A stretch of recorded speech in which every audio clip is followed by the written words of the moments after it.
I remember the utter shock and falling to the floor when I heard the number of people that were affected and the lives lost. Never in my life, never again will I feel such utter shock. I was there at the fire station. I was with families, with first responder personnel, and it was just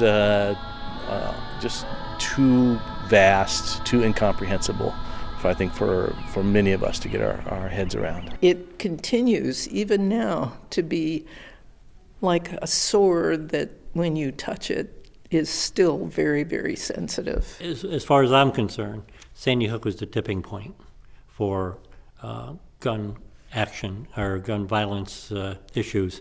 It's the point that when you go in 20 little kids and 6 teachers are killed by someone that has an assault weapon, that doesn't make sense in this.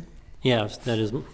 Well, you can be going through your day and you're experiencing joy and you're experiencing happiness and laughter and all the regular things you'd expect in life. And then there's a moment in nearly every day when you are looking at that other space, that empty, kind of broken space, and you reflect on this impossible catastrophe that happened here and can happen again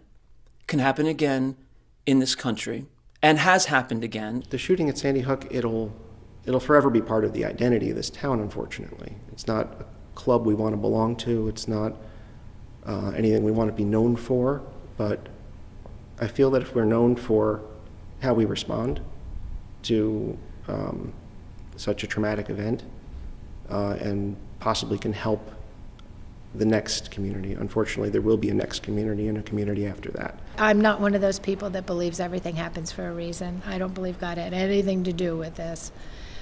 But he's there to pick up the pieces. I don't think we have to be anti-gun in the same way we're not anti-car, just because we want drivers to be responsible and we want to have laws that promote safety. We want to have vehicles that are safer and less likely to harm people. And we can do the same thing with guns if we're willing to, and faith should ask of that.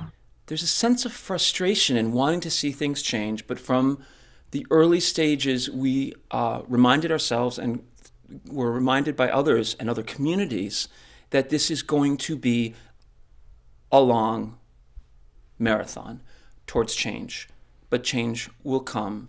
Call your congressman. Write him if you need to. Call your congressman.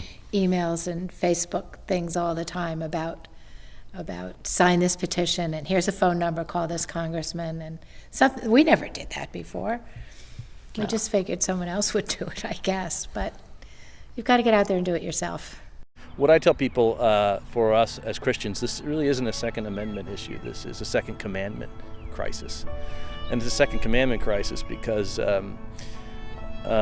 we're told we're not supposed to worship false idols. And in America, over the last 20 or 30 years, we've created an idol of the gun. If you can prevent one death, if you can keep one child from being shot, it's worth it. It's worth the effort. My